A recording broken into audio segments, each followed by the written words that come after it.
The rain drummed against the conference room windows as I clutched the crumpled tissue in my lap, watching my brother Michael lean back in his leather chair like he'd just won the lottery. The mahogany table reflected the overhead lights, and somewhere in the distance, a photocopier hummed its mechanical rhythm.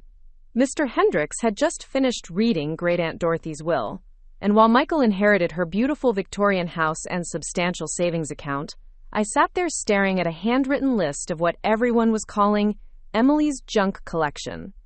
27 ceramic figurines, boxes of musty old books, and furniture so outdated that my mother had already suggested I donate it all to charity. What none of us knew was that in exactly 48 hours, Dr. Sarah Bennett from the Springfield Museum would walk into Dorothy's dusty living room and change everything we thought we knew about worthless treasures. Before we jump back in, tell us where you're tuning in from, and if this story touches you, make sure you're subscribed, because tomorrow, I've saved something extra special for you.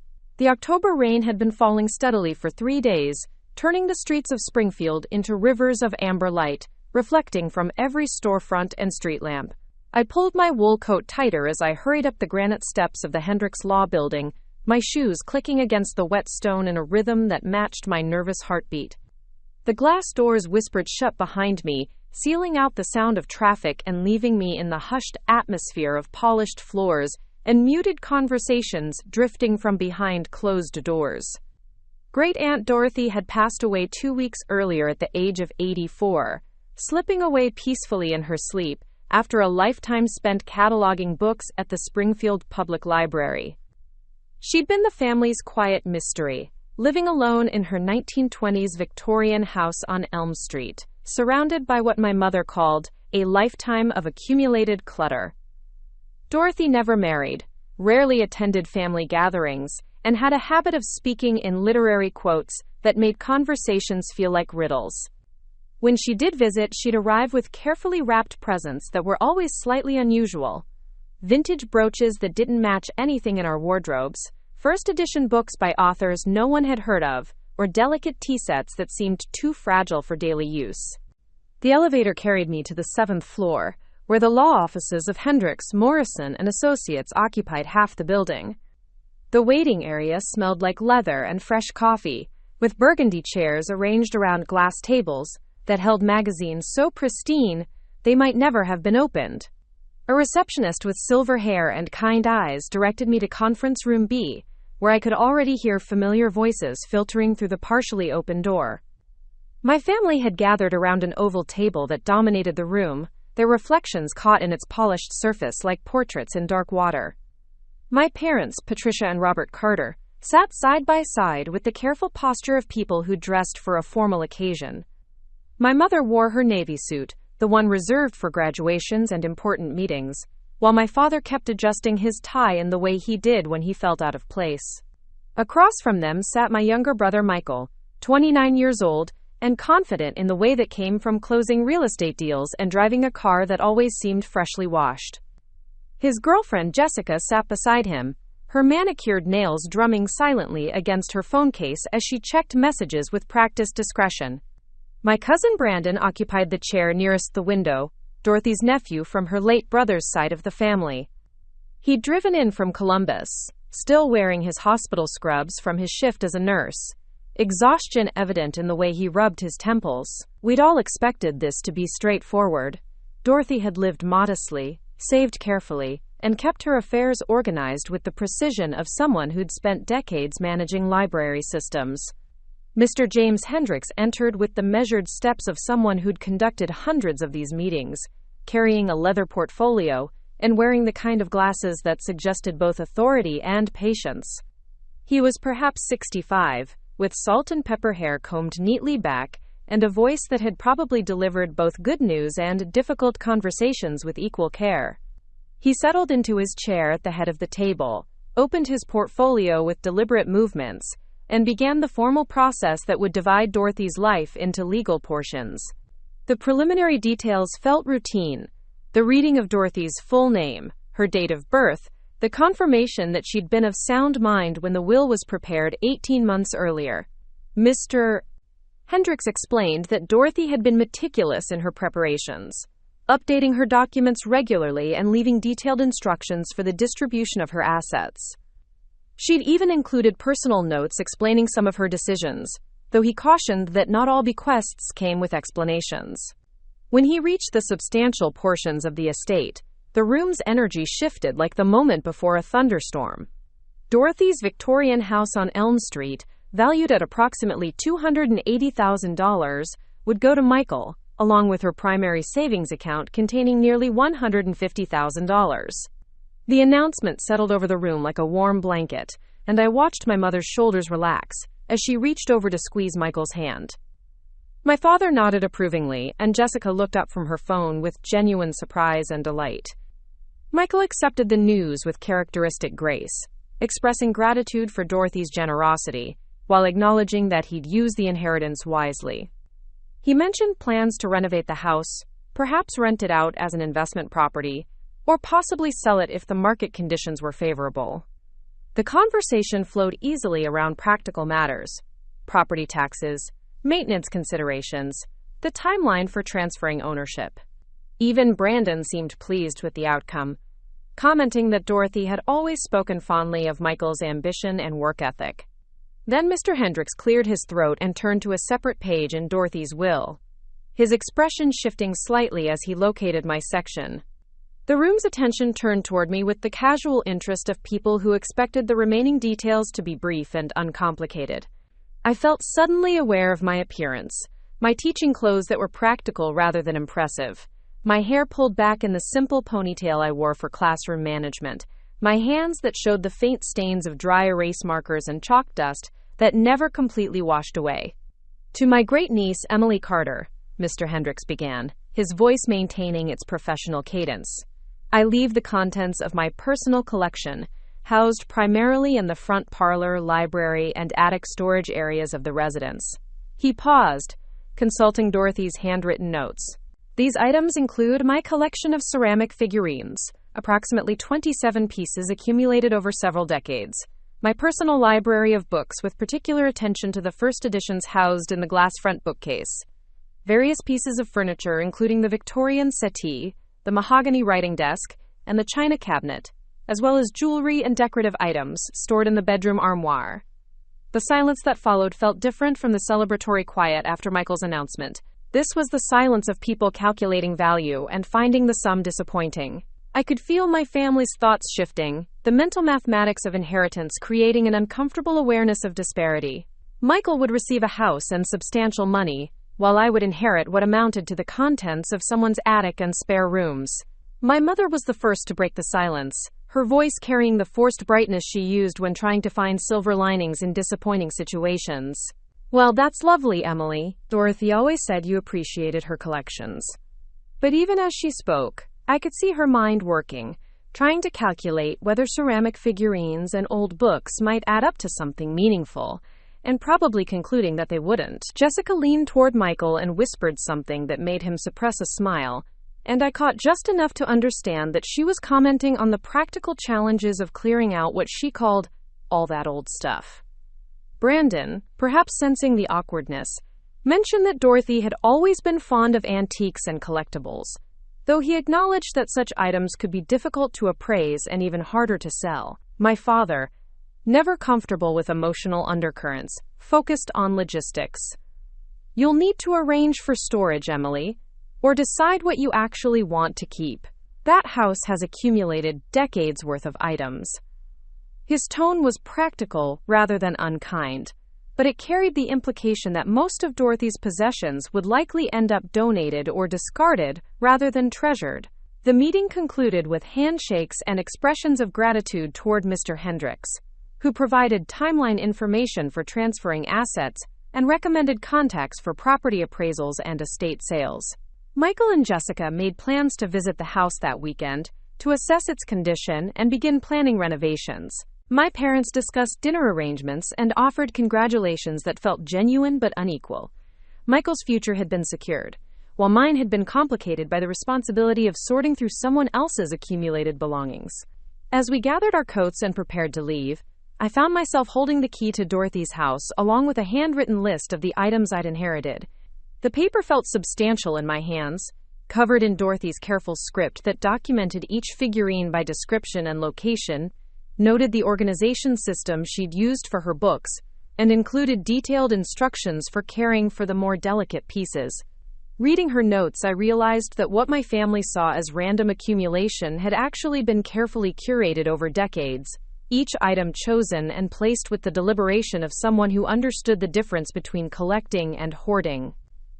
Outside, the rain had intensified, and we hurried toward our respective cars with hunched shoulders and quick goodbyes. Michael called out something about helping me clear out anything I didn't want to keep, his offer generous but tinged with the assumption that most of Dorothy's collection would indeed be unwanted. As I drove home through the storm, windshield wipers beating against the downpour, I found myself thinking about the disconnect between Dorothy's meticulous documentation and my family's casual dismissal of her possessions. That evening, alone in my small apartment, I spread Dorothy's inventory across my kitchen table and tried to imagine the woman who had spent years accumulating these items. The list revealed an attention to detail that went far beyond casual collecting. Each ceramic figurine was described not just by appearance but by maker, approximate age, and condition. Her book collection included publication dates, edition information, and personal notes about significance or rarity. Even the furniture was documented with details about wood type, style period, and any restoration work that had been completed. Reading through her careful descriptions, I began to understand that Dorothy hadn't been simply gathering objects, but preserving pieces of history and craftsmanship. Her ceramic collection included makers I didn't recognize but whose names she'd researched and documented. Her books spanned decades of first editions, many by authors whose literary significance might not be immediately apparent to casual observers. The furniture represented different periods of American and European design, pieces that had probably been acquired carefully over years of patient searching rather than impulsive purchasing. The rain continued through the night, and I fell asleep at the kitchen table with Dorothy's inventory still spread before me, the key to her house resting in my palm like a small weight of responsibility. In my dreams, I wandered through rooms filled with treasures that no one else could see, searching for something valuable that remained just beyond recognition, always moving toward understanding that felt simultaneously urgent and impossibly distant. The morning after the will reading brought crisp October sunlight that seemed to mock the previous day's storm. I woke to 3 missed calls from my mother and a text message from Michael that read, "Coffee later? Want to discuss logistics for the house cleanup."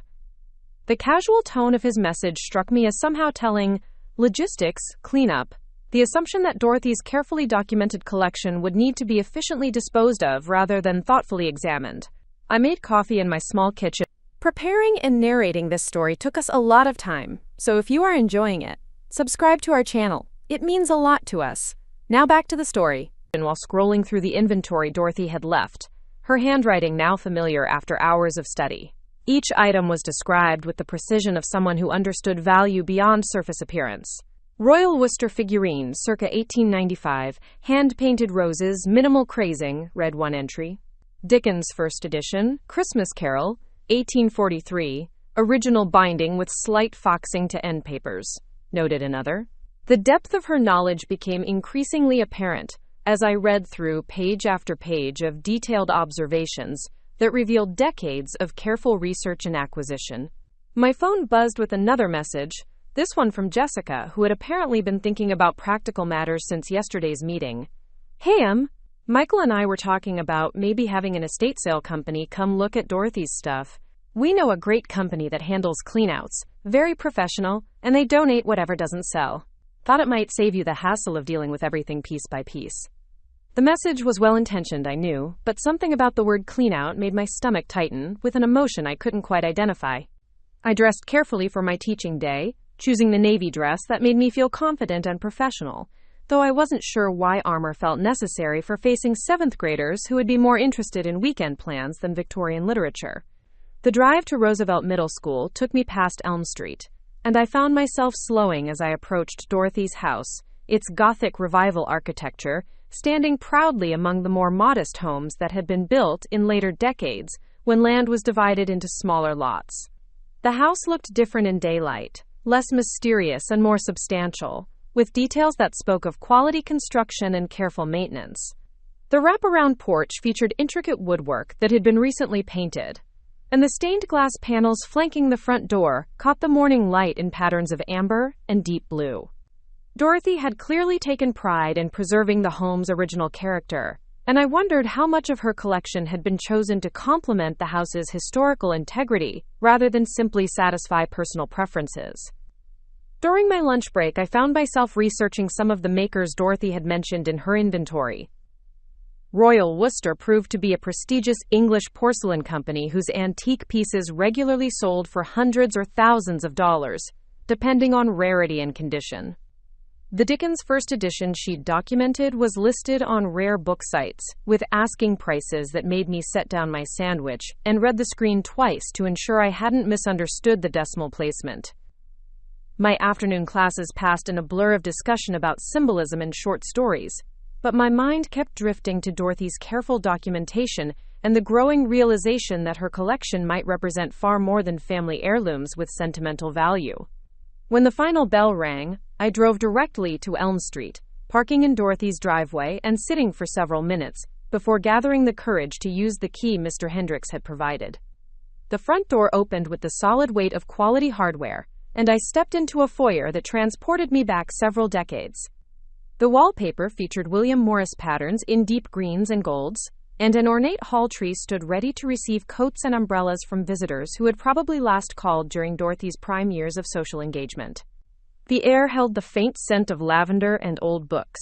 Not unpleasant, but distinctly the atmosphere of a home where time had moved slowly and changes had been made thoughtfully rather than impulsively. The front parlor took my breath away. Not because of grandeur, but because of the obvious care with which every item had been chosen and placed. The ceramic figurines Dorothy had mentioned were displayed in a glass front cabinet that protected them from dust, while allowing light to illuminate their delicate features. Even my untrained eye could see the quality of the pieces, the fine detail and facial expressions, the subtle variations in glaze that spoke of handcrafted rather than mass-produced manufacturing, the careful positioning that showed each figure to its best advantage. I moved through the house slowly, understanding for the first time that Dorothy hadn't been accumulating possessions randomly, but creating a curated environment that celebrated different periods of decorative arts. The library contained not just books, but a comprehensive collection that spanned literature, history, and art books, many bearing the small book plates that indicated first or early editions. The mahogany writing desk was positioned near a window that provided natural light for correspondence, and its surface held a leather blotter, brass letter opener, and fountain pen set that suggested it had been used regularly rather than displayed as decoration. The Victorian settee was upholstered in burgundy velvet that had faded to a soft wine color, its wooden frame carved with the intricate details that characterized mid-19th century furniture making. I sat carefully on its edge, imagining Dorothy spending evenings here with a book and cup of tea, surrounded by the objects she'd chosen to create a life of quiet beauty and historical appreciation. My phone rang, interrupting my exploration with Michael's name appearing on the screen. His voice carried the energetic optimism that characterized his approach to most situations, particularly those involving potential profit or efficiency. "Emily, I've been thinking about Dorothy's stuff, and I really think we should move quickly on getting it appraised and sold. Jessica found this company that specializes in estate liquidation, and they can handle everything from sorting to selling to cleanup. You wouldn't have to deal with any of the hassle, and whatever money comes from it would be yours, of course." I walked to the window while he continued outlining the practical advantages of professional estate management, watching afternoon shadows stretch across Dorothy's carefully maintained garden. The backyard featured raised beds that had been prepared for winter, with evidence of the systematic approach she'd brought to gardening as well as collecting. Nothing about Dorothy's life appeared to have been haphazard or careless, yet my family's assumption was that her possessions could be efficiently processed and dispersed without significant loss of value or meaning.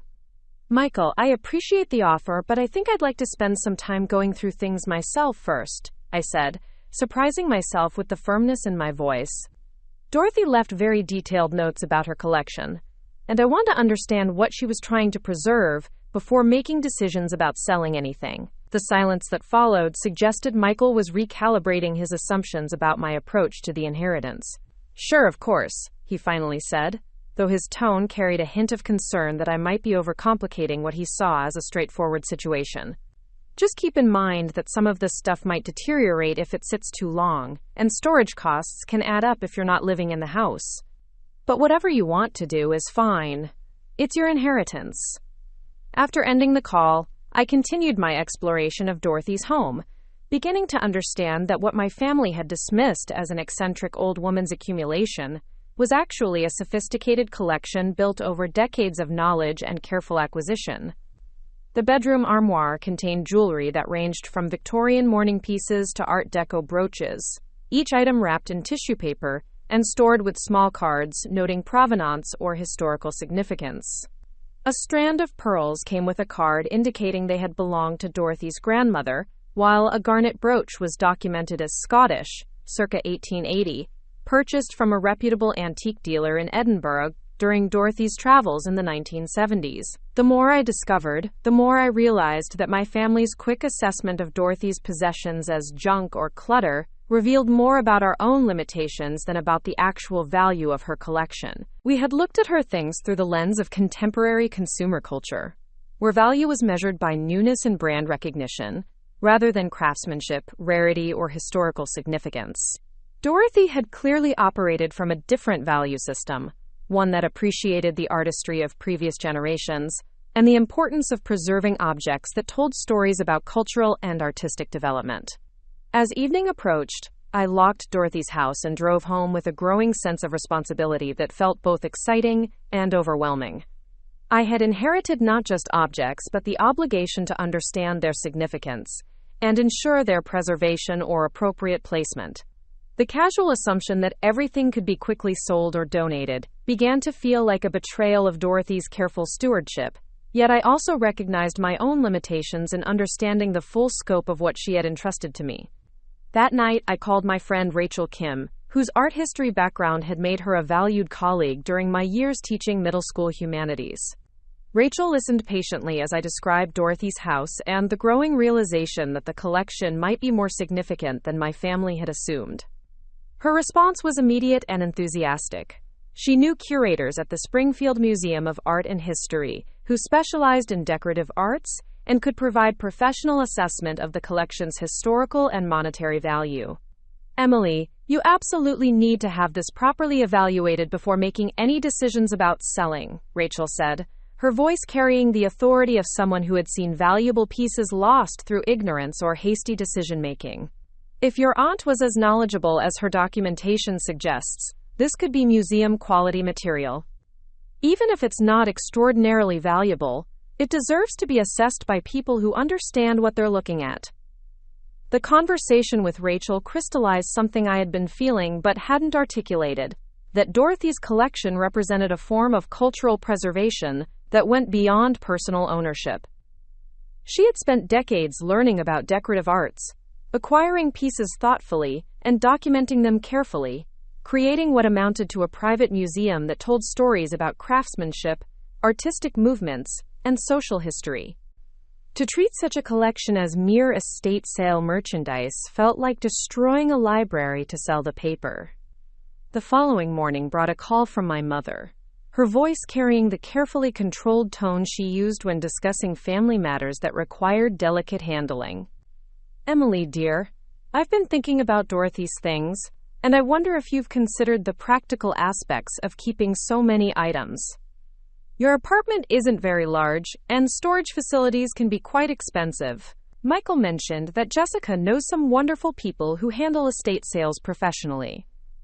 I found myself in the curious position of defending an inheritance that my family seemed eager to help me dispose of, though I understood their motivations were practical rather than malicious. To them, Dorothy's collection represented a burden rather than an opportunity. Objects that would require time, space, and effort to manage, rather than assets that might reward careful attention and research. I've been doing some research, Mom, and I think some of Dorothy's pieces might be more valuable than we initially thought, I said, choosing my words carefully to avoid sounding defensive while still asserting my right to approach the inheritance thoughtfully. I want to have everything properly appraised before making decisions about selling anything. My mother's response carried the patience of someone humoring a decision she considered unnecessarily complicated but not worth arguing about. Of course, sweetheart. Just remember that appraisals cost money too, and sometimes the expense isn't justified by what you discover. But you know best about these things. The conversation left me feeling isolated in a way that was becoming familiar, surrounded by family who meant well but couldn't see past their own assumptions about value and practicality. They viewed Dorothy's collection through the lens of contemporary consumer culture, where items were valued for their immediate utility or obvious brand recognition rather than their historical significance or artistic merit. I was beginning to understand that Dorothy might have faced similar misunderstanding during her lifetime, quietly building her collection while others dismissed her interests as eccentric or impractical. That afternoon, I returned to Dorothy's house with renewed purpose, armed with Rachel's contact information for Dr. Sarah Bennett at the Springfield Museum, and a growing determination to honor Dorothy's careful stewardship rather than succumb to family pressure for quick disposal. The house felt different during my second visit, less mysterious, and more like a place of learning where I could begin to understand the knowledge Dorothy had accumulated over decades of careful study and acquisition. I began photographing items from Dorothy's inventory, starting with the ceramic figurines that had been most thoroughly documented. Each piece revealed details that became more impressive as I learned to look with more educated eyes. The Royal Worcester pieces showed the hand-painted quality that had made the company famous, while other figurines bore marks from prestigious European manufacturers, whose names I was only beginning to recognize. The variety of the collection suggested Dorothy had been building it over many years, acquiring pieces when opportunities arose rather than purchasing everything from a single source or time period. The book collection proved equally revealing, with first editions that represented not just literary significance, but the history of publishing and book arts. A first edition of Willa Cather's O Pioneers sat beside early works by regional authors, whose importance might not be immediately apparent to casual observers, but whose books had become increasingly sought after by collectors specializing in American literature. Dorothy's personal library revealed reading interests that ranged from classic literature to art history, archaeology, and cultural anthropology, suggesting a mind that remained curious and engaged well into her later years. As I worked through the house, photographing and documenting items according to Dorothy's careful inventory, I began to feel a connection to the woman who had created this environment. Her choices revealed someone who valued beauty, craftsmanship, and historical continuity, who had spent her life not just consuming culture, but preserving it for future generations. The collection represented decades of patient accumulation, careful research, and thoughtful display, creating a private museum that celebrated human creativity across different periods and cultures. The weight of inheriting such a collection was beginning to settle over me, not as a burden but as a responsibility that felt both honor and obligation. Dorothy had trusted me with objects she had spent decades learning about and caring for, and the casual assumption that everything could be quickly sold or donated felt increasingly like a betrayal of that trust. Yet I also recognized that my own knowledge was limited, and that honoring Dorothy's stewardship would require education and guidance from people who could help me understand the full significance of what she had preserved. As evening shadows lengthened across Dorothy's carefully maintained rooms, I sat in the Victorian settee and tried to imagine the conversations we might have had about her collection if I had shown interest during her lifetime. I regretted the missed opportunities to learn from her directly, to understand not just what she had collected but why each piece had seemed worth preserving. The silence of the house felt heavy with unspoken knowledge, and I realized that part of my responsibility as her heir would be learning to hear the stories her objects could tell, even without her voice to guide my understanding. The drive home took me past my parents' house, where I could see Michael's car in the driveway and lights in the kitchen window that suggested a family dinner was underway. For a moment, I considered stopping to share what I was learning about Dorothy's collection, but something held me back. I wasn't ready to defend my growing conviction that the inheritance represented something valuable and significant, not yet having the expertise to argue convincingly against their practical assumptions about disposal and efficiency. Instead, I drove to my own apartment, where I spread Dorothy's inventory and my photographs across every available surface, creating a workspace that would allow me to research and document what I was discovering.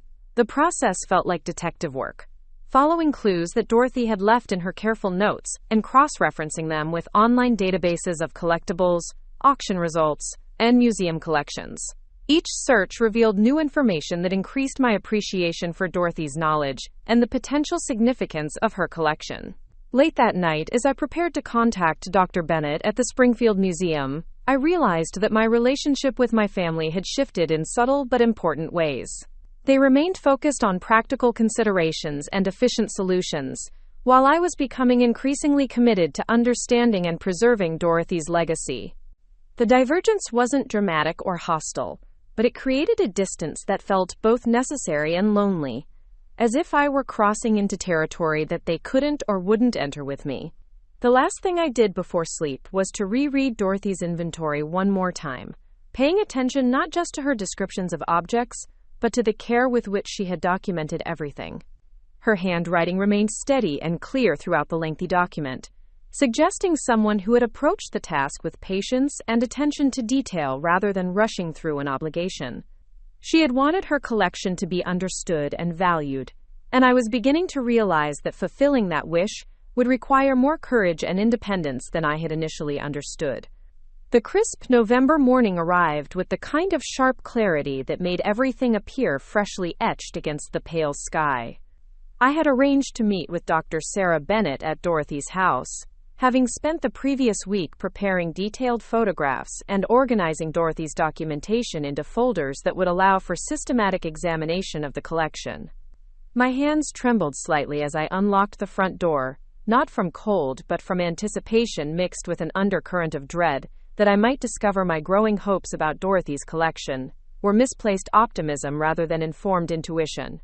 Dr. Bennett arrived precisely at 9 o'clock, driving a modest sedan that suggested practicality over pretension. She emerged carrying a leather portfolio and what appeared to be specialized equipment cases, her silver hair pulled back in a professional chignon, and her clothing chosen for function rather than fashion. Her greeting was warm but businesslike, the manner of someone accustomed to making assessments that could significantly impact people's lives and expectations. I found myself studying her face for early impressions as we entered Dorothy's house, hoping to glimpse some indication of whether my amateur research had been leading me toward realistic conclusions or wishful thinking. The front parlor received Dr. Bennett's immediate attention, though she moved through the space with the measured pace of someone trained to observe systematically rather than react impulsively. She paused before Dorothy's cabinet of ceramic figurines, withdrawing a jeweler's loupe from her portfolio and examining several pieces with the concentrated focus that indicated serious professional interest. Her occasional murmurs were non-committal, offering no early indication of whether she was confirming or dismissing the potential significance I had begun to attribute to Dorothy's collection. "Your great-aunt documented these pieces extensively," Dr. Bennett observed, reviewing Dorothy's careful notes while comparing them to the objects themselves. This level of detail suggests she possessed considerable knowledge about decorative arts and understood the importance of provenance in establishing authenticity and value. She lifted a small figurine depicting a young woman in 18th-century dress, turning it carefully to examine the maker's mark on the base. "This particular piece is Royal Worcester, as your aunt noted, and the painting technique suggests it was created during the company's golden period of the 1890s, when they employed some of Europe's finest ceramic artists." I watched Dr. Bennett work through Dorothy's collection with growing excitement that I tried to contain, not wanting to appear overeager or naive about the assessment process. Each piece received careful examination, with Dr. Bennett occasionally requesting better lighting or consulting reference materials from her portfolio. Her methodology was thorough and systematic, the approach of someone who understood that accurate evaluation required time and attention to detail rather than quick impressions based on surface appearance. The Royal Worcester collection proved particularly interesting to Dr. Bennett, who identified several pieces as examples of the company's most sought-after productions. A figurine titled "The First Dance" bore the signature of James Hadley, a celebrated modeler whose works commanded premium prices among serious collectors. Another piece featured the distinctive painting style of the Stinton family, artists whose naturalistic depictions of game birds and rural scenes had made them legendary within the Royal Worcester tradition. As Dr. Bennett explained the significance of these attributions, I began to understand that Dorothy had not simply accumulated pretty objects, but had assembled a collection that represented the finest achievements of English ceramic artistry.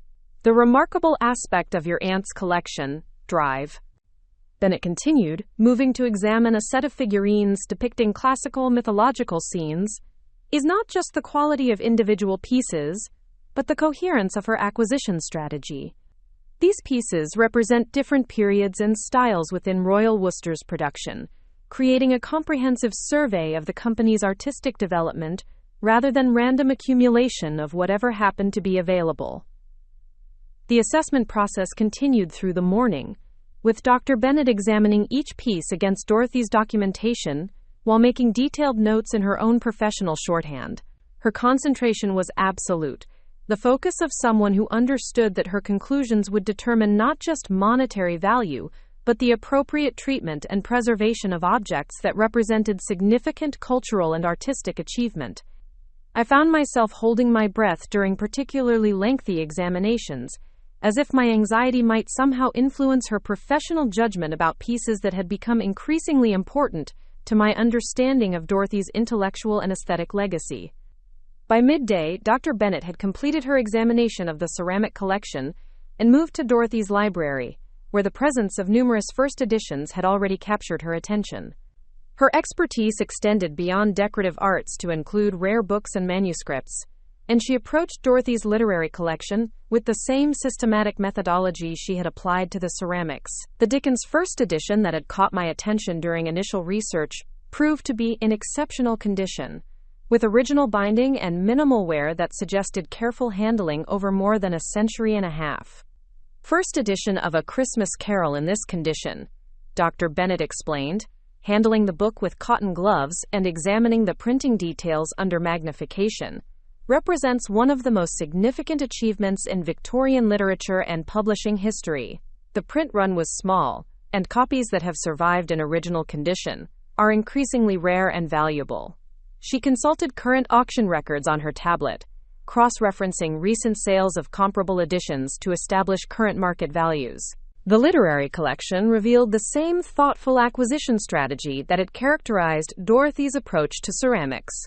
With first editions that spanned American and British literature from the 19th and early 20th centuries.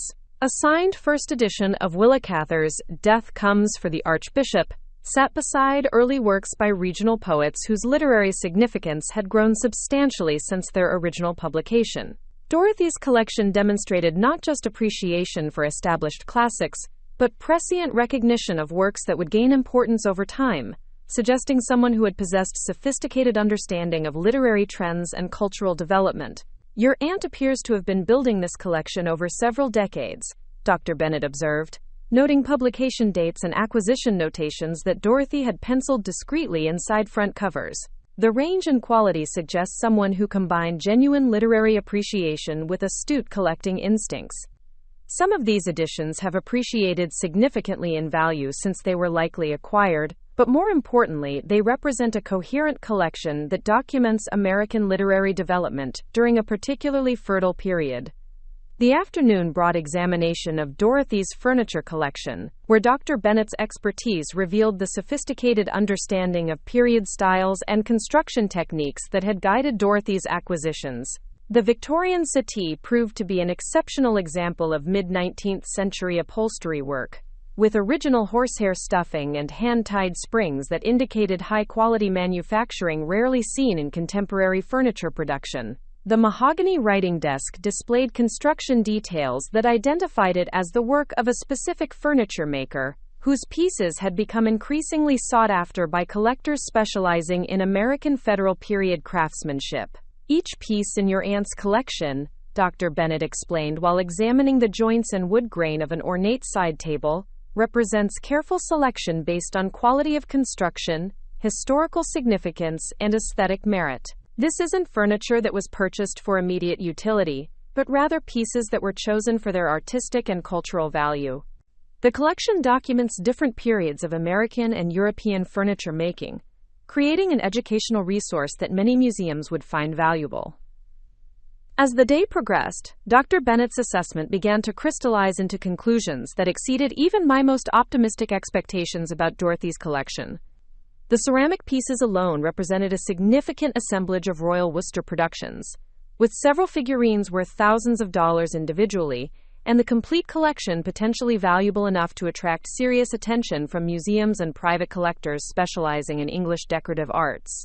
The literary collection included first editions whose current market values had increased substantially from their original purchase prices, reflecting both Dorothy's prescient collecting choices and the general appreciation of rare books over the decades she had been building her library. The furniture collection added another dimension of value, with pieces that represented different periods of craftsmanship and design excellence. Dr. Bennett identified several items as museum-quality examples of their respective styles, pieces that would enhance any institutional collection focused on American decorative arts.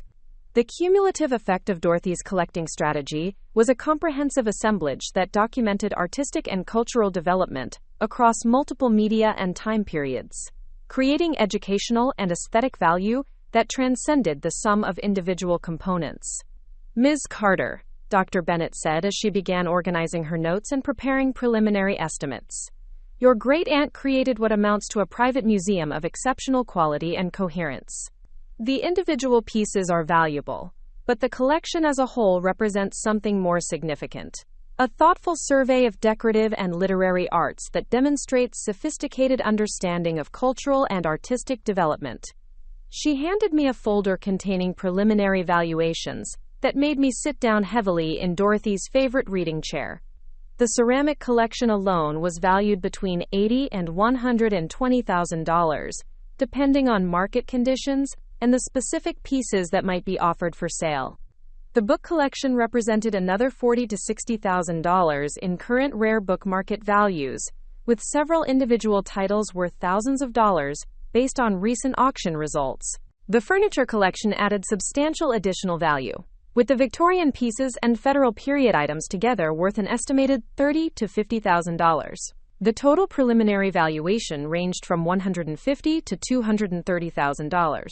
Figures that transformed my understanding of Dorothy's bequest from a sentimental burden into a substantial inheritance that rivaled Michael's monetary legacy from Dorothy's estate. But Dr. Bennett emphasized that the collection's true significance extended beyond financial value to include its educational and cultural importance as a coherent assemblage of high-quality decorative and literary arts. The decision about what to do with this collection, Dr. Bennett continued, should be made carefully and with full understanding of its significance. Individual pieces could be sold to collectors and dealers, but the collection's educational value would be maximized if it remained intact, or was placed with an institution capable of maintaining its coherence and making it accessible for research and public education. As Dr. Bennett packed her equipment and prepared to leave, she handed me contact information for several museums and auction houses that specialized in the types of materials Dorothy had collected. Her recommendation was to consider multiple options before making decisions about disposal, including the possibility of donating the collection to an appropriate institution for tax benefits that might equal or exceed the financial returns from individual sales. The implications of Dr. Bennett's assessment settled over me slowly as I remained alone in Dorothy's house after her departure. The collection I had inherited represented not just monetary value, but cultural and educational significance that placed it in an entirely different category from family heirlooms or sentimental keepsakes. Dorothy had spent decades creating something that warranted serious consideration from museums and institutions, transforming what my family had dismissed as elderly eccentricity into sophisticated cultural stewardship. The weight of this realization brought both excitement and anxiety as I contemplated the responsibilities that accompanied such an inheritance. Dorothy had entrusted me with objects that represented decades of learning, careful acquisition, and thoughtful preservation, creating a legacy that demanded appropriate understanding and treatment rather than casual disposal. The preliminary valuations suggested financial returns that could substantially impact my future security, but Dr. Bennett's emphasis on cultural significance indicated that monetary considerations alone might not represent the most appropriate response to Dorothy's bequest. I spent the remainder of the afternoon walking through Dorothy's house with new understanding of what she had created and preserved. Each room represented thoughtful curation rather than random accumulation, with objects chosen and arranged to create environments that celebrated different aspects of artistic and cultural achievement. The house itself had become a kind of private museum, where Dorothy had surrounded herself with beauty and historical significance, while quietly building a collection that would eventually require decisions about its future preservation and accessibility. The drive home took me past my parents' house again, and I noticed Michael's car in the driveway, along with several other family vehicles that suggested a gathering I hadn't been invited to attend. For a moment, I considered stopping to share Dr. Bennett's preliminary assessment, but something held me back. The magnitude of what I had learned required careful consideration before sharing, and I wasn't yet ready to navigate family dynamics that might be complicated by the financial implications of Dorothy's bequest. Instead, I drove to my apartment, where I spread Dr. Bennett's preliminary report across my kitchen table and tried to process the transformation of my circumstances. The collection Dorothy had entrusted to me represented not just inherited objects, but inherited responsibility for decisions that would determine how her decades of careful stewardship would be honored or dispersed. The financial implications were substantial enough to change my future security and independence, but the cultural significance suggested obligations that extended beyond personal benefit to include consideration of educational and preservation values. That evening, I called Rachel to share Dr. Bennett's assessment and seek advice about navigating the complex decisions that lay ahead. Rachel's excitement was immediate and unrestrained, reflecting her professional appreciation for the significance of Dorothy's achievement in building such a coherent and valuable collection. Her recommendation was to take time for thorough research before making any irreversible decisions, consulting with multiple experts and institutions to understand all available options for honoring Dorothy's legacy, while addressing my own financial needs and practical limitations. The conversation with Rachel helped crystallize my understanding that Dorothy's bequest represented both opportunity and obligation, offering financial security while demanding thoughtful stewardship of cultural resources she had spent decades assembling and preserving. The preliminary assessment had confirmed that my amateur research had been leading toward accurate conclusions about the collection's significance, but it had also revealed the complexity of decisions that would determine how Dorothy's legacy would be continued or concluded. As I prepared for sleep, I found myself thinking about the contrast between my family's quick assumptions about Dorothy's collection and the reality that Dr. Bennett's expertise had revealed. The disconnect between surface appearance and actual value had been dramatic enough to fundamentally alter my understanding of inheritance, responsibility, and the importance of seeking expert guidance before making decisions based on incomplete knowledge or casual observation. The preliminary assessment had also highlighted the isolation I was beginning to feel within my own family, as my growing understanding of Dorothy's achievement created distance from relatives who remained focused on practical considerations and efficient disposal of what they continued to view as burdensome accumulation. The collection's actual significance suggested that honoring Dorothy's legacy would require independence and determination that might place me increasingly at odds with family expectations about appropriate responses to inheritance. I fell asleep that night with Dr. Bennett's report beside my bed and Dorothy's house key resting on my nightstand, tangible reminders of responsibilities and opportunities that had been revealed through professional expertise rather than family assumption. The transformation of my circumstances felt both exciting and overwhelming, offering possibilities I had never imagined, while demanding decisions that would test my courage and independence in ways I was only beginning to understand. The family dinner invitation arrived by text on a Thursday evening, just as I was organizing the final documentation from Dr. Sinisha Bennett's comprehensive appraisal report. Sunday dinner at Mom and Dad's 5 p.m. Michael has news to share about the house renovations. Hope you can make it. The cheerful tone of my mother's message carried undertones of obligation disguised as invitation, the family gathering where attendance wasn't mandatory, but absence would be noted and discussed.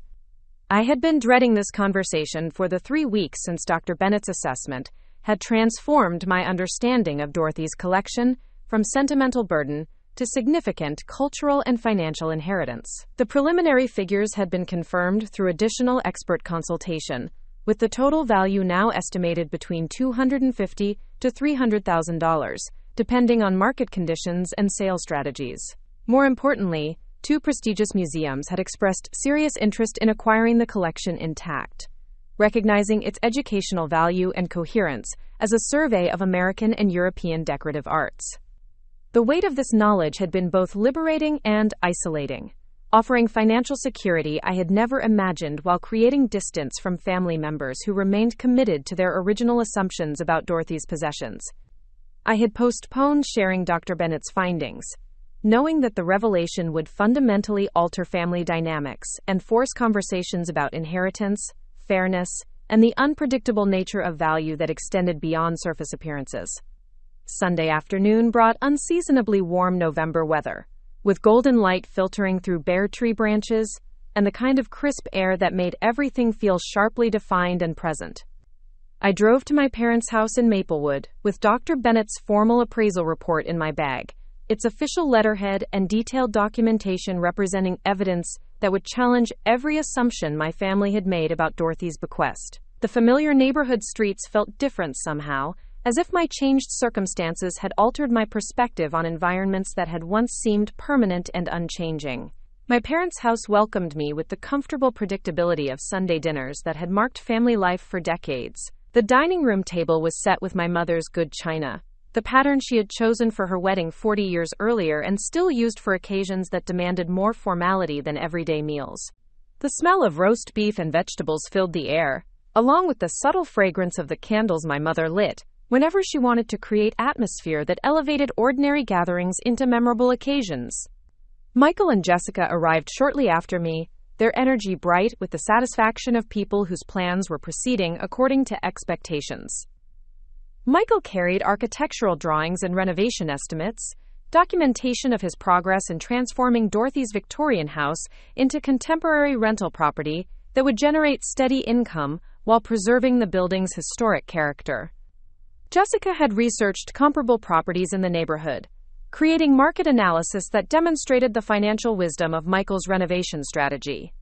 "Emily, perfect timing," Michael said, spreading his plans across the coffee table with the enthusiasm of someone eager to share successful decision-making.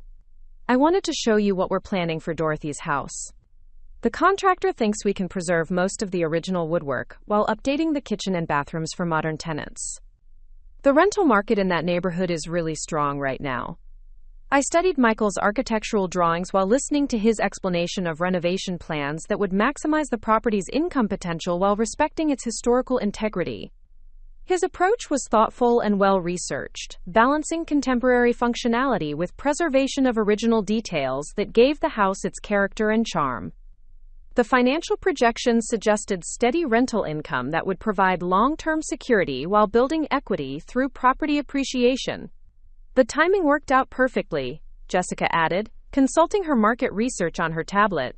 "Interest rates are favorable for renovation loans, and there's strong demand for rental properties in historic neighborhoods. Michael should be able to start generating income from the house by next spring if everything stays on schedule." My parents listened to Michael's presentation with the pride of watching a child succeed through careful planning and intelligent decision-making.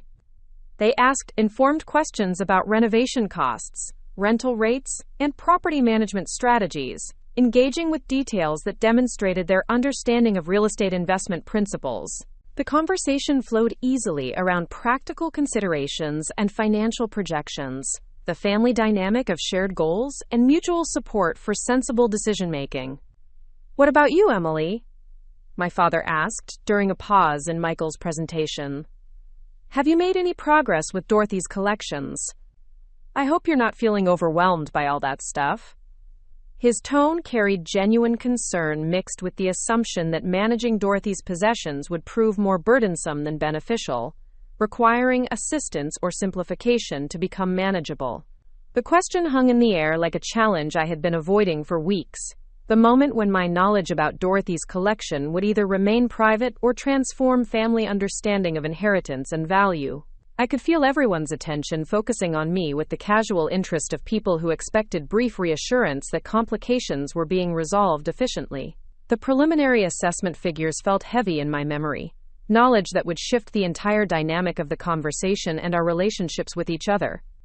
"Actually, I've learned quite a bit about Dorothy's collection," I began, my voice steadier than I had expected despite the nervous energy building in my chest. I had a professional appraiser from the Springfield Museum evaluate everything, and it turns out, Dorothy assembled something quite remarkable over the decades she was collecting.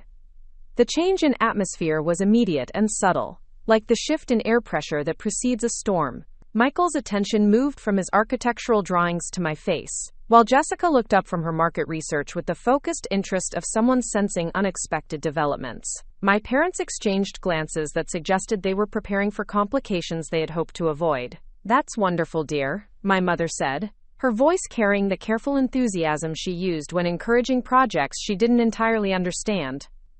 "I'm sure Dorothy would be pleased to know you're taking such interest in her things. Did the appraiser give you any guidance about which pieces might be worth keeping versus donating?" I reached into my bag and withdrew Dr. Bennett's formal assessment report, its official museum letterhead and detailed documentation representing evidence that would challenge every assumption about Dorothy's bequest. The weight of the document felt significant in my hands. Knowledge that would either be celebrated or create tensions I wasn't prepared to navigate but could no longer avoid. Dr. Bennett's assessment was quite comprehensive, I said, opening the report to the summary page where preliminary valuations were clearly documented. Dorothy's collection isn't just sentimental items or casual antiques. She spent decades building what amounts to a museum-quality assemblage of decorative arts, rare books, and period furniture. The total estimated value is between $250,000 to $300,000. The silence that followed was profound and uncomfortable, the kind of quiet that occurs when information fundamentally alters everyone's understanding of a situation they thought they had accurately assessed. I watched my family process the implications of figures that transformed Dorothy's bequest from minor inheritance to substantial legacy, their expressions shifting as they calculated the contrast between initial assumptions and documented reality. Michael was the first to respond, his voice carefully controlled but carrying undertones of surprise, mixed with something that might have been recalculation of fairness and distribution. That's quite a bit more than we expected. Are you sure about those figures?"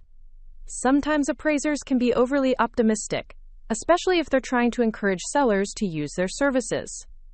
Dr. Bennett works for the Springfield Museum, I explained, consulting the report's institutional credentials and professional certifications.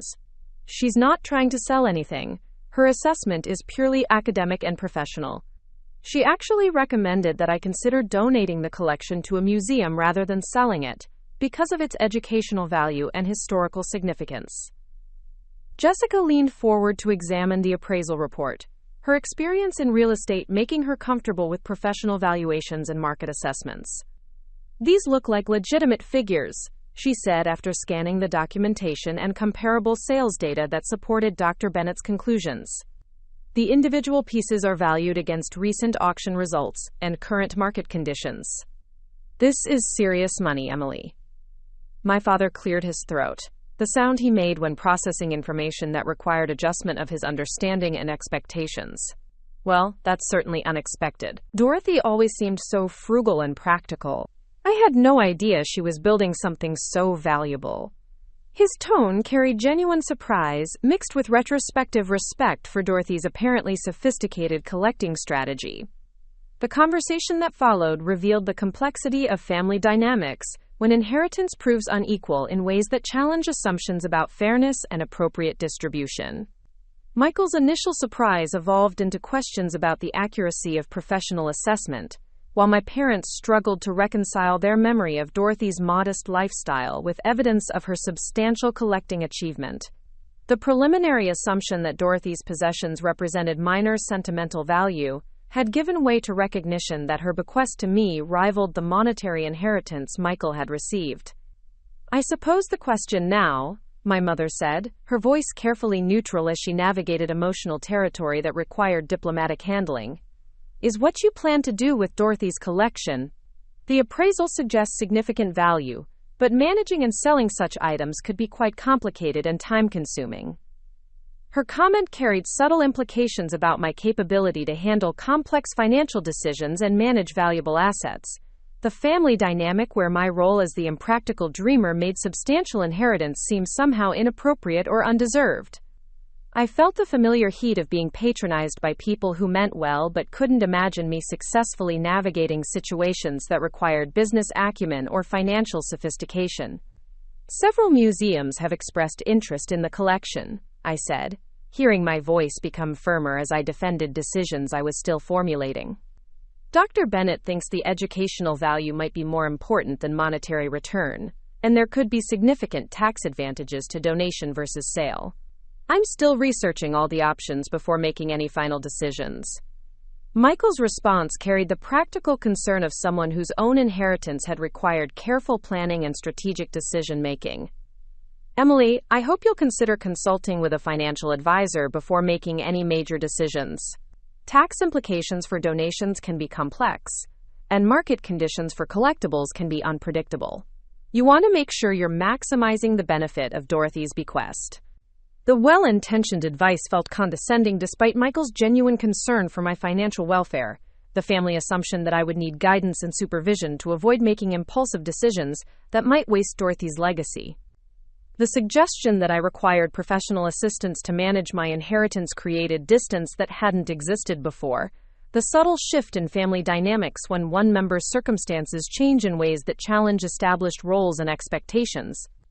I appreciate everyone's concern, I said, closing Dr. Bennett's report and returning it to my bag with movements that felt more decisive than I actually felt. Dorothy trusted me with her collection, and I intend to honor that trust by taking time to understand all my options before making any irreversible decisions.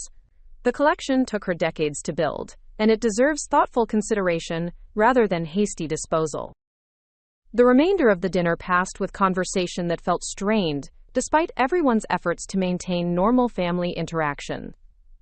Michael's renovation plans for Dorothy's house continued to generate enthusiasm and support, while discussion of my inheritance seemed to create undercurrents of tension that no one wanted to address directly. The contrast between reception of Michael's practical real estate investment and my complex cultural inheritance highlighted different family values about appropriate responses to financial opportunity. As the evening concluded and we prepared to leave, my mother pulled me aside with the gentle firmness she used when offering guidance she considered essential for my welfare. "Emily, dear, I hope you won't let this appraisal go to your head. Professional assessments can sometimes be inflated, and the actual market for antiques can be quite different from theoretical valuations. Just be careful not to make any decisions you might regret later." The advice carried love mixed with doubt about my capability to handle substantial assets responsibly, the family concern that I might be overwhelmed by circumstances beyond my experience and expertise. But it also revealed the deeper challenge I was beginning to face, that honoring Dorothy's legacy would require independence and confidence that challenged family expectations about my role and capabilities. Driving home through the darkening November evening, I found myself thinking about the disconnect between my family's assumptions and the reality that Dr. Bennett's expertise had revealed.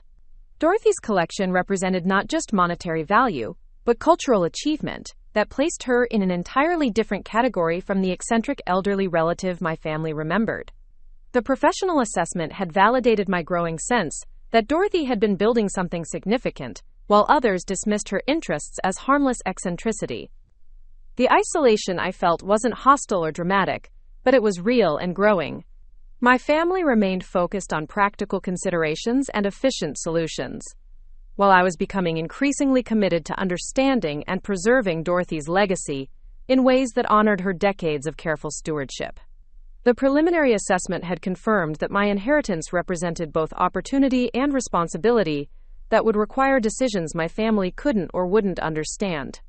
Back in my apartment, I spread Dr. Bennett's complete assessment across my kitchen table and tried to process the transformation of my circumstances and relationships.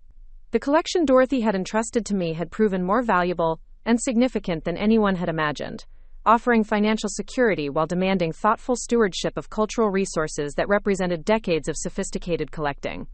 The magnitude of Dorothy's achievement was becoming clear, but so was the challenge of honoring her legacy while navigating family dynamics that hadn't anticipated such complexity. The phone rang as I was organizing the appraisal documentation, Michael's name appearing on the screen with the timing that suggested our dinner conversation had continued after my departure. His voice carried the careful tone of someone trying to be helpful, while addressing concerns about family fairness and appropriate inheritance distribution. Emily, I've been thinking about Dorothy's collection and the appraisal figures, he began, his words chosen carefully to avoid sounding challenging while expressing reservations about the assessment results. I just want to make sure you're getting accurate information. Sometimes museum appraisers can be overly optimistic because they're hoping institutions will acquire collections for donation. Have you considered getting a second opinion from someone who specializes in actually selling these types of items? The suggestion carried implications about my naivete and the possibility that I was being misled by expert assessment that served institutional rather than personal interests. But it also revealed Michael's discomfort with inheritance distribution that hadn't followed expected patterns. The family assumption that Dorothy's bequest would prove minimal compared to his substantial monetary legacy. Dr. Bennett provided comparative sales data and current market analysis, I replied, consulting the detailed documentation that supported her professional conclusions. Her assessment is based on actual auction results and current collector demand, not theoretical or institutional valuations. I trust her expertise and professional credentials. The conversation that followed revealed the subtle tensions that can emerge when inheritance proves unequal in unexpected ways, challenging family assumptions about fairness and appropriate distribution. Michael's concern was genuine, but colored by discomfort with circumstances that hadn't followed predicted patterns, while my growing confidence in Dorothy's achievement created distance from family members who couldn't appreciate the significance of what she had preserved. After ending the call with Michael, I sat alone in my apartment with Dorothy's inventory and professional assessment spread before me, tangible evidence of responsibilities and opportunities that had been revealed through expert evaluation rather than family assumption. The transformation of my inheritance from sentimental burden to substantial legacy felt both exciting and isolating, offering possibilities I had never imagined, while demanding independence that challenged established family dynamics. The weight of Dorothy's bequest was settling over me not as burden, but as honor and obligation. The recognition that she had entrusted me with decades of careful collecting and preservation that deserved appropriate stewardship rather than casual disposal. The preliminary assessment had confirmed that her collection represented cultural and educational achievement that transcended monetary value, creating responsibilities that would require courage and determination to fulfill appropriately. As I prepared for sleep that night, I realized that Dorothy's legacy had already begun changing my life in ways that extended beyond financial security to include growing confidence in my own judgment and capability. The professional validation of her collection's significance had also validated my instinctive recognition that her possessions deserved respectful evaluation rather than hasty dismissal, creating foundation for independence that would be necessary for honoring her trust appropriately. The family dinner had revealed both the magnitude of Dorothy's achievement and the challenge of maintaining relationships with people who couldn't understand the significance of what she had preserved. The disconnect between casual assumption and documented reality had highlighted the importance of seeking expert guidance, while developing the confidence to make decisions that honored Dorothy's legacy, regardless of family expectations or approval. Tomorrow would bring new conversations with museum curators and financial advisors. The process of learning to navigate responsibilities and opportunities that Dorothy had spent decades creating, but that I was only beginning to understand. The collection she had entrusted to me represented not just inherited objects, but inherited obligation to ensure that her careful stewardship would be continued, rather than carelessly concluded. The December snow fell silently outside my classroom windows as I graded final exams, the familiar routine of red pen corrections and encouraging comments providing comfort during what had become the most transformative and isolating weeks of my life. 3 days had passed since the family dinner where Dr. Bennett's appraisal had shattered every assumption about Dorothy's collection, and the reverberations of that revelation continued to reshape my relationships in ways I was still learning to navigate. My phone remained conspicuously quiet, the usual flow of family text messages and casual check-ins reduced to a trickle that spoke volumes about the discomfort my inheritance had created within our previously predictable dynamics. The silence wasn't hostile, but it carried weight that felt increasingly significant as I moved through days that should have been filled with excitement about financial security and unexpected opportunities. Instead, I found myself occupying a strange middle ground between gratitude for Dorothy's trust and growing awareness that honoring her legacy would require independence that challenged everything my family believed about my capabilities and judgment. The professional validation of the collection's value had given me confidence in my instincts, but it had also highlighted the gap between my growing understanding of Dorothy's achievement and my family's continued focus on practical considerations that missed the deeper significance of what she had preserved. My students provided welcome distraction from the complexity of decisions that awaited resolution, their enthusiasm for creative writing projects and poetry analysis, reminding me of the joy that came from helping young minds discover the power of language and artistic expression.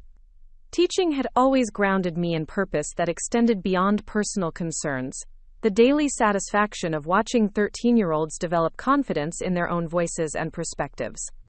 But even in the familiar environment of my classroom, I found myself thinking about Dorothy's collection and the responsibility she had placed in my hands to ensure that decades of careful stewardship would be continued, rather than carelessly dispersed. The lunch period brought an unexpected visitor when Rachel appeared in my doorway carrying coffee and wearing the expression of someone who had been thinking carefully about difficult conversations.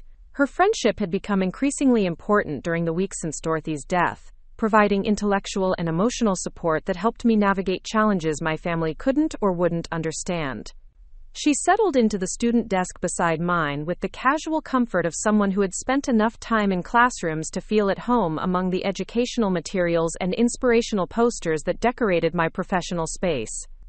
"I've been researching museum donation processes," Rachel began, withdrawing a folder of printed materials from her bag, with the systematic approach that characterized her academic background. "The tax implications are more complex than I initially realized, but the potential benefits could be substantial if the collection is valued as highly as Dr. Bennett's assessment suggests. There are also some fascinating precedents for collections, like Dorothy's being donated intact to preserve their educational coherence."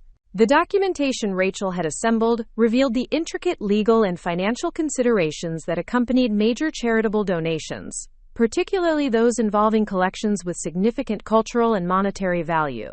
Tax deductions for donated property could potentially exceed the after-tax proceeds from direct sales, especially if the donation was structured properly and the receiving institution could demonstrate appropriate scholarly use of the materials. But the process required careful coordination between tax advisors, museum curators, and legal professionals who specialized in cultural property transactions. "The most interesting option," Rachel continued, consulting her research notes with the enthusiasm of someone who had discovered unexpected possibilities, "is something called a fractional gift program. You could donate a percentage of the collection now for immediate tax benefits while retaining ownership of the remainder for several years. It would allow you to maintain some control over the collection while supporting institutional scholarship and potentially maximizing the financial advantages of Dorothy's bequest."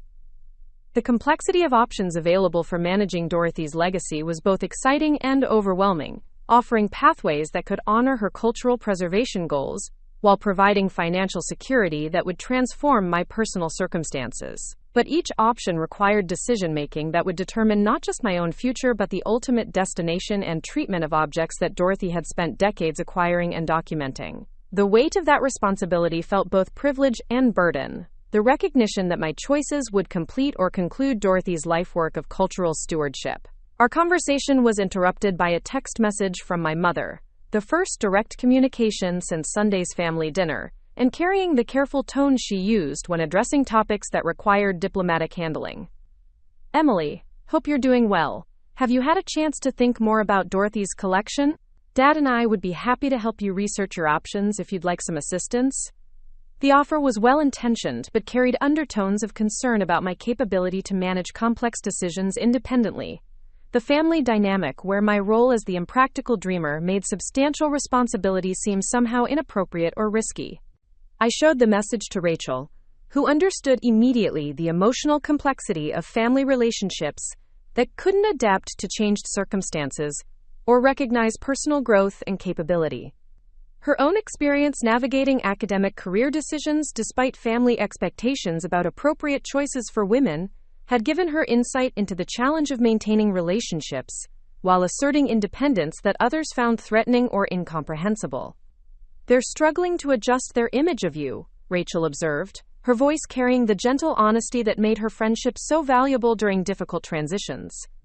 For 32 years, you've been the family member who needed guidance and support, and suddenly you're inheriting something that requires sophisticated decision-making and cultural understanding. It challenges their assumptions about your capabilities and their role in protecting you from complexity you supposedly can't handle.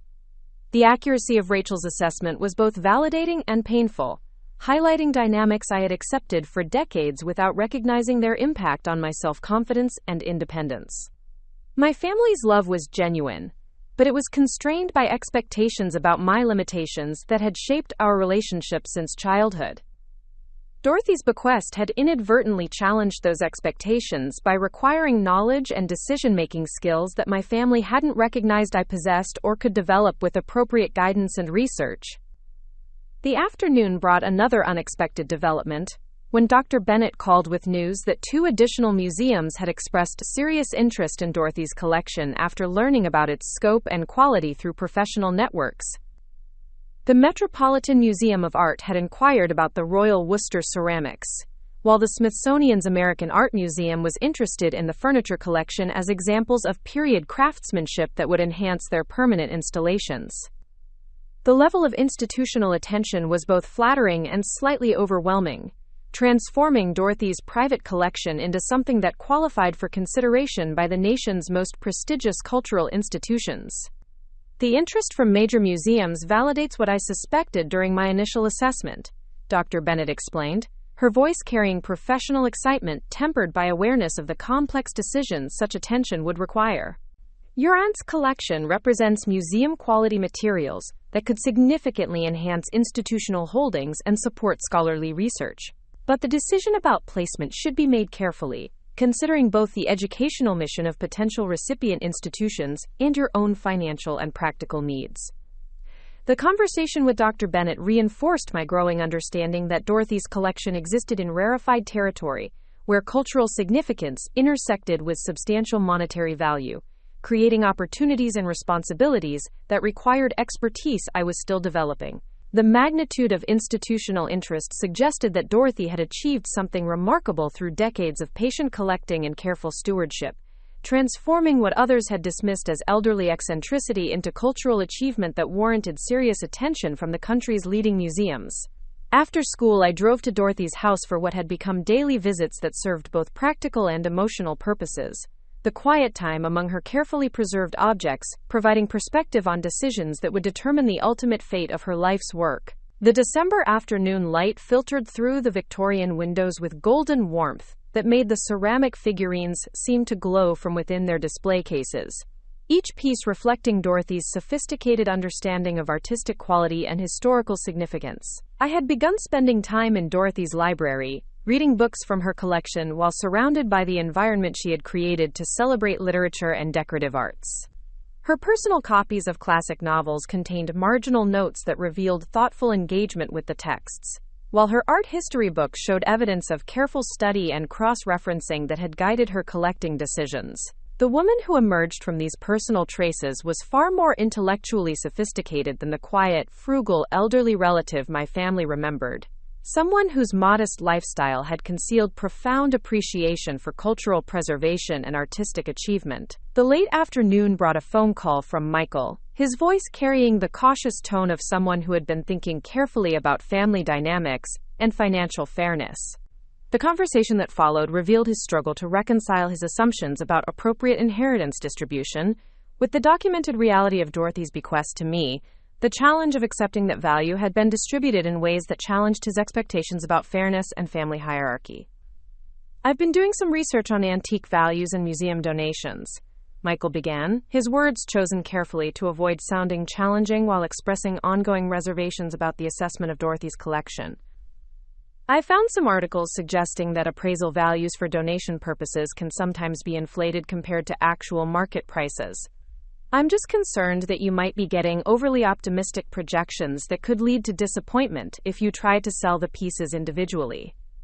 The subtext of Michael's concern was clear. Despite his diplomatic phrasing, doubt about the accuracy of professional assessment that had transformed my inheritance from minor bequest to substantial legacy.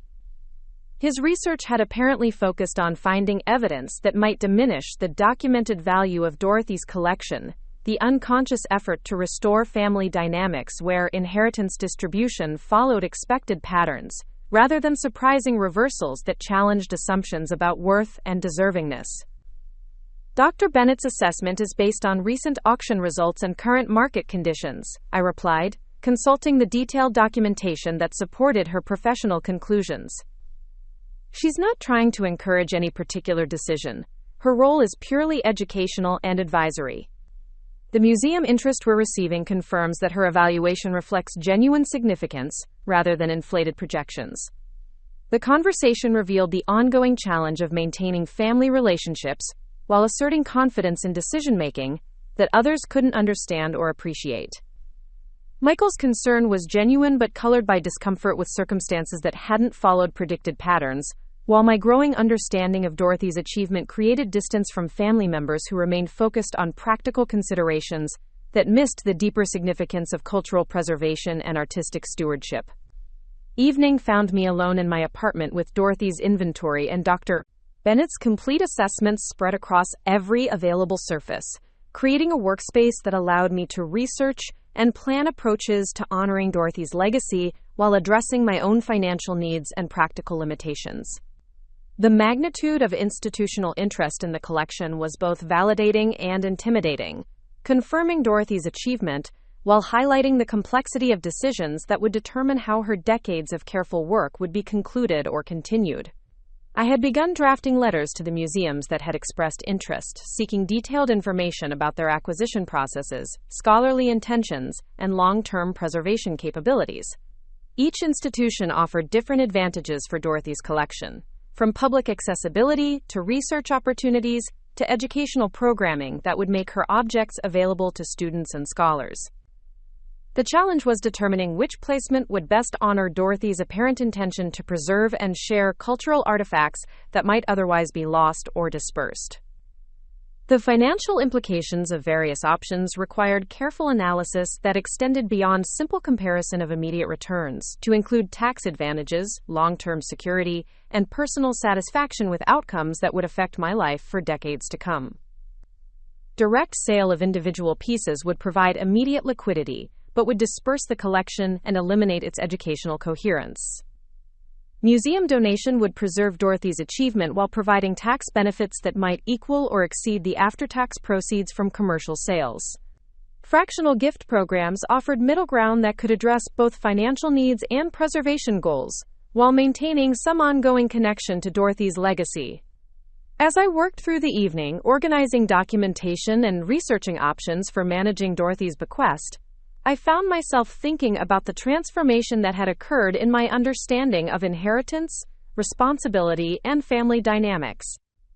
3 weeks earlier, I had been the family member who needed guidance and protection from complexity, the impractical dreamer whose inheritance of Dorothy's junk had been met with sympathetic concern about burden and disposal challenges. The professional assessment had revealed not just the collection's value but my own capability to navigate sophisticated decisions with appropriate research and expert guidance. The isolation I felt wasn't dramatic or hostile, but it was real and growing as my family struggled to adjust their understanding of my capabilities and circumstances. Their love remained genuine, but it was constrained by expectations about my limitations that had shaped our relationships for decades. Dorothy's bequest had inadvertently challenged those expectations by requiring knowledge and decision-making skills that proved I could handle complexity and responsibility when given the opportunity and appropriate support. The late evening brought a final text message from my mother, her words carrying the careful concern she used when addressing topics that required emotional sensitivity. "Emily, we love you and want to support whatever decisions you make about Dorothy's collection. We're just worried that this might be more complicated than you're prepared to handle alone. Would you consider letting us help you research the options?" The offer was loving but revealed ongoing doubt about my capability to manage substantial assets independently. The family dynamic where protection and guidance were offered, based on assumptions about my limitations, rather than recognition of my growing confidence and competence. I drafted several responses to my mother's message, each attempting to balance gratitude for her concern with assertion of my right to make independent decisions about Dorothy's legacy. The challenge was maintaining family relationships while establishing boundaries that would allow me to honor Dorothy's trust without constant second-guessing and well-intentioned interference that undermined my confidence and authority over decisions that were ultimately mine to make. The final response I sent was brief but clear, designed to acknowledge my family's love while asserting my determination to approach Dorothy's bequest with the careful consideration it deserved. Thank you for the offer, but I'm working with qualified professionals who specialize in these types of decisions. I'll keep you updated as I learn more about the options available for honoring Dorothy's legacy appropriately.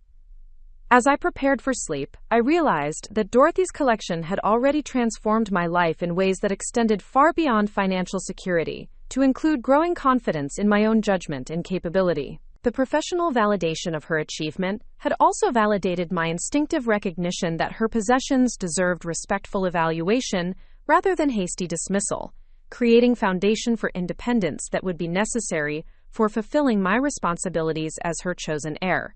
The family dynamics that had seemed permanent and unchangeable were proving more flexible than I had imagined, capable of evolution and growth if I had the courage to challenge expectations while maintaining love and respect for relationships that remained important despite their limitations. Dorothy's legacy was teaching me not just about cultural preservation and artistic appreciation, but about the possibility of personal transformation that came from accepting responsibility and developing capabilities that others had never recognized or encouraged. Tomorrow would bring meetings with museum curators and financial advisors, the continuing process of learning to navigate opportunities and responsibilities that Dorothy had spent decades creating but that I was still discovering. The collection she had entrusted to me represented not just inherited objects, but inherited possibility for personal growth and cultural contribution that would honor her memory while creating new purposes and directions for my own life. The snow continued falling outside my apartment windows as I finally turned off the lights, the quiet accumulation of winter weather providing metaphor for the gradual transformation of my circumstances and relationships. Dorothy's bequest had initiated changes that would continue developing over months and years to come, the slow process of personal evolution that emerged from accepting challenges that revealed capabilities and strengths that had been waiting for appropriate opportunity and recognition. The call came on a Thursday morning while I was preparing lesson plans for the final week before winter break, my coffee growing cold, as I focused on creating engaging activities that would hold my students' attention during the restless days before vacation. The number on my phone display was unfamiliar, showing a Springfield area code but no contact name that would explain why someone might be calling me at 7:30 in the morning. I almost let it go to voicemail, assuming it was another telemarketer or automated message. But something made me answer on the fourth ring with the cautious tone I reserved for unexpected interruptions. Ms. Carter, this is Margaret Harrison from Heritage Auctions here in Springfield, the voice began, carrying the professional warmth of someone accustomed to making calls that could significantly impact people's lives. I hope I'm not calling too early, but I wanted to reach you before you left for work. Dr. Sarah Bennett from the museum gave me your contact information regarding your great-aunt's collection. I believe we may have some information that could be quite important for your decision-making process. The mention of Dr. Bennett immediately captured my attention, though I couldn't imagine why an auction house would be contacting me when I hadn't initiated any conversations about selling Dorothy's collection through commercial channels. My understanding had been that Dr. Bennett's role was purely academic and advisory, focused on helping me understand the collection's significance, rather than facilitating its sale or dispersal. The unexpected nature of the call created a flutter of anxiety, mixed with curiosity about what information an auction house might possess that could influence my approach to honoring Dorothy's legacy. Margaret Harrison's voice carried the authority of someone with extensive experience in evaluating and marketing collectibles. But her tone also suggested that this call represented something more significant than routine business outreach. Ms. Carter, I've been in the auction business for over 20 years, specializing in estate collections and decorative arts. Dr. Bennett shared some details about your aunt's collection with my permission, and frankly, what she described has captured my professional attention in ways that are quite unusual. Would it be possible to schedule a meeting where I could explain some developments that might affect your understanding of the collection's significance? The request for an in-person meeting suggested that whatever information Margaret Harrison wanted to share was too complex or sensitive for telephone discussion. The kind of conversation that required visual materials or detailed explanation that couldn't be effectively communicated through brief phone contact. My initial instinct was caution, given my family's ongoing concerns about protecting myself from potentially manipulative advice from people who might benefit financially from influencing my decisions about Dorothy's bequest.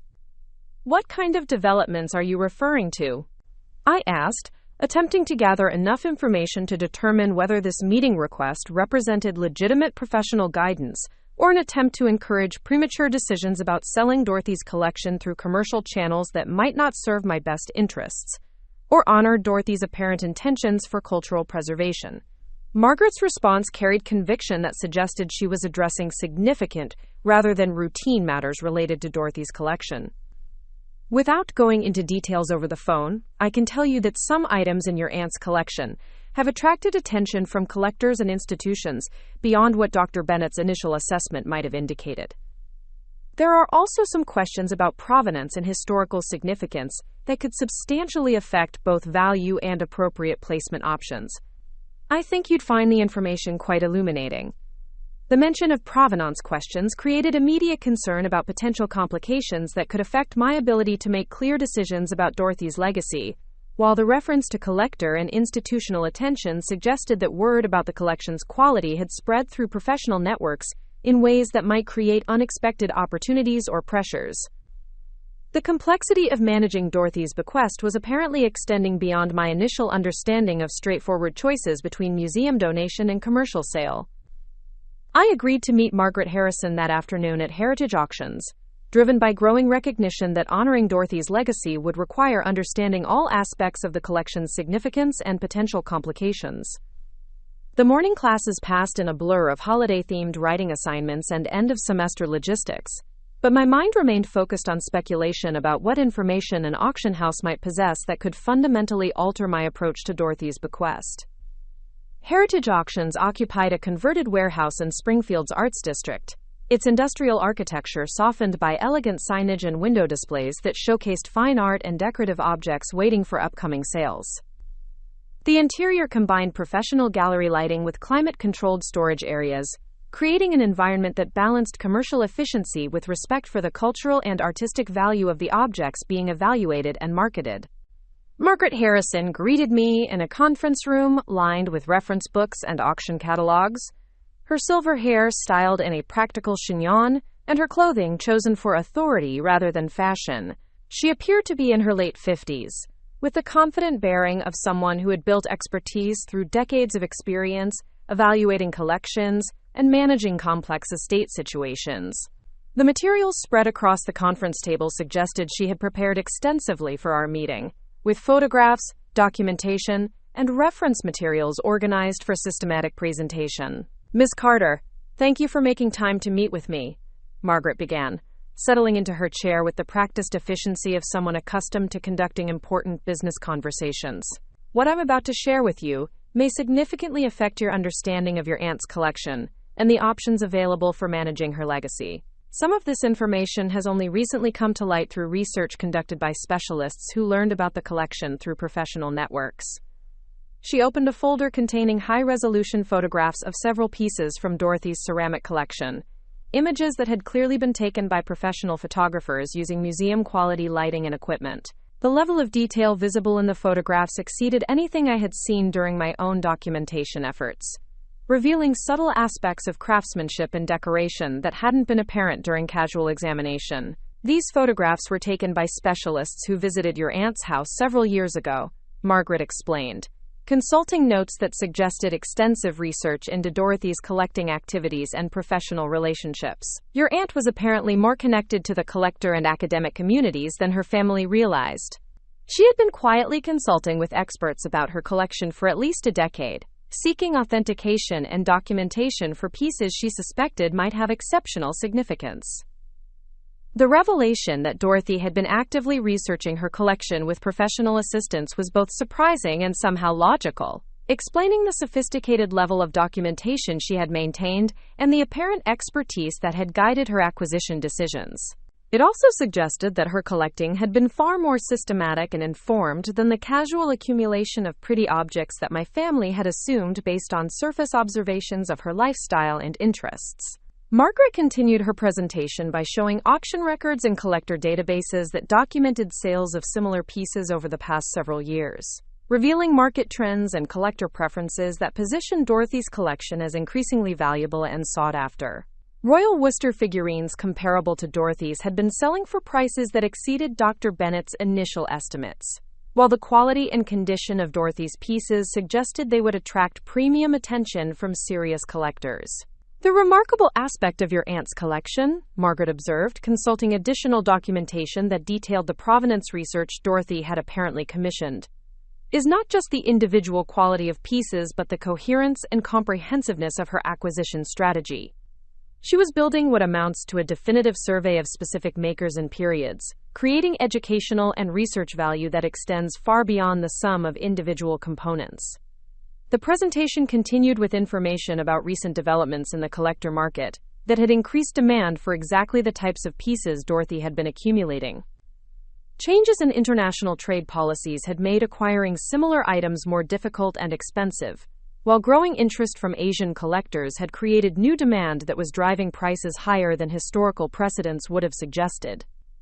"Ms. Carter, based on current market conditions and the quality of your aunt's collection, I believe Dr. Bennett's initial assessment may have been conservative," Margaret said, withdrawing a preliminary valuation that made me set down my coffee cup to avoid spilling it.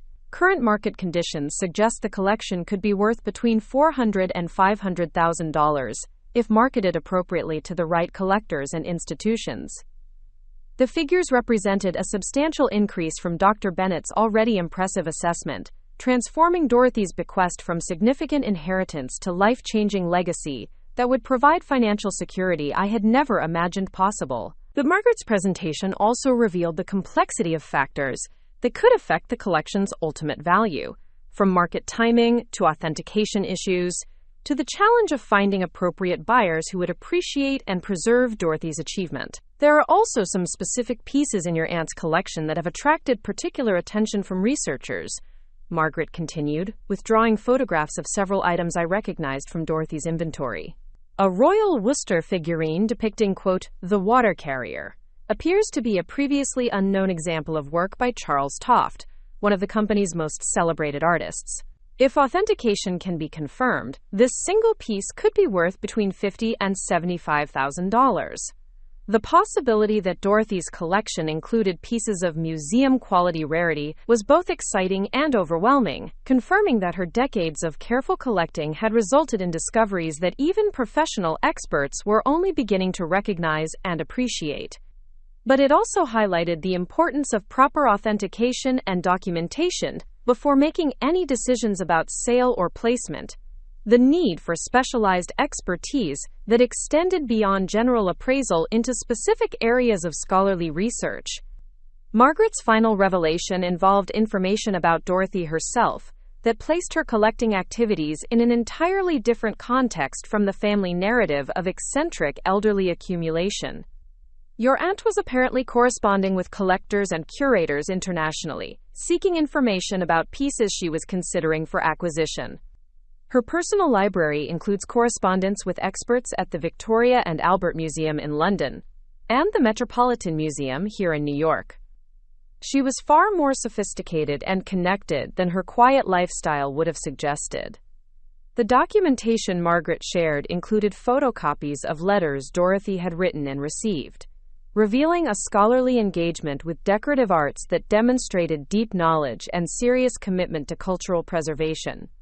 Her correspondence showed familiarity with academic research and collector networks that positioned her as a serious participant in cultural preservation rather than casual accumulator of pretty objects. "The question now," Margaret concluded, organizing the materials she had shared during our lengthy presentation, "is how to proceed with managing the collection in ways that honor your aunt's achievement while addressing your own financial and practical needs. There are several options available, each with different advantages and implications for both immediate returns and long-term preservation of the collection's integrity." She outlined 3 primary approaches for managing Dorothy's legacy, each requiring different levels of time, expertise, and risk tolerance. Commercial auction would provide immediate liquidity, but might disperse the collection and potentially fail to achieve maximum value if pieces weren't properly marketed to appropriate collector communities. Museum placement would preserve the collection's educational value while providing tax advantages, but would require careful selection of institutions capable of maintaining and displaying the materials appropriately. Private sale to serious collectors could maximize financial returns while ensuring appropriate placement, but would require extensive networking and negotiation to identify suitable buyers.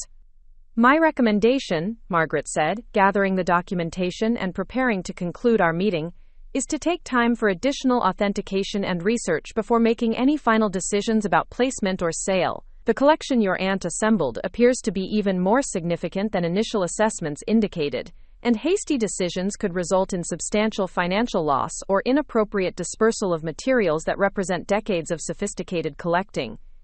The drive home took me through Springfield's historic district, where Victorian houses similar to Dorothy's lined tree-shaded streets with the dignity of architecture that had survived more than a century of changing fashions and neighborhood evolution.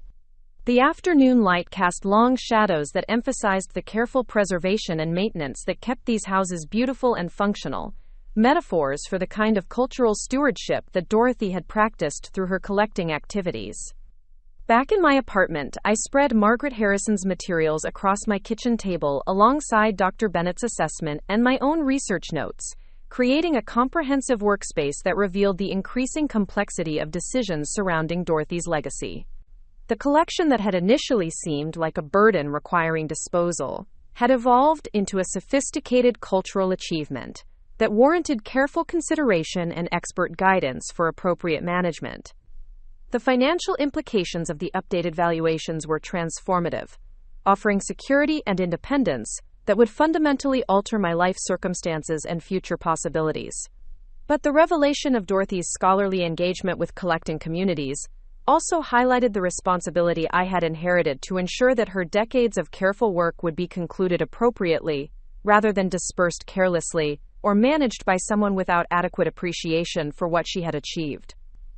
The late afternoon brought a text message from Rachel, who had been monitoring developments surrounding Dorothy's collection with the professional interest of someone who understood the cultural significance of preserving and documenting decorative arts. Emily, I heard through Museum Connections that Heritage Auctions has been researching your aunt's collection. Are you comfortable with how things are developing? Call me if you want to discuss the implications of working with commercial auction houses versus institutional placement. Rachel's concern reflected the ongoing challenge of navigating professional advice from multiple sources, each with different expertise and potentially different financial interests, in how Dorothy's collection would ultimately be managed. The authentication and documentation process that Margaret Harrison had recommended would require additional time and expense, but it might also reveal significance that could substantially affect both value and appropriate placement decisions. As evening settled over my apartment, I found myself thinking about Dorothy's correspondence with international experts and her sophisticated understanding of decorative arts that had remained hidden beneath her quiet, frugal lifestyle. The woman who emerged from this documentation was far more intellectually accomplished and culturally connected than the eccentric elderly relative my family remembered, someone whose modest appearance had concealed profound appreciation for artistic achievement and cultural preservation. The isolation I continued to feel from my family was becoming less painful as I developed confidence in my ability to navigate complex decisions with appropriate professional guidance and careful research. Dorothy's legacy was teaching me not just about cultural preservation, but about the possibility of personal transformation that came from accepting responsibility and developing capabilities that others had never recognized or encouraged. The mysterious call from Margaret Harrison had opened new dimensions of understanding about Dorothy's achievement and the complexity of decisions that would determine how her legacy would be concluded or continued. The collection she had entrusted to me represented not just inherited objects, but inherited opportunity for cultural contribution and personal growth that would honor her memory while creating new purposes and directions for my own life. Up next, you've got two more standout stories right on your screen. If this one hit the mark, you won't want to pass these up. Just click and check them out.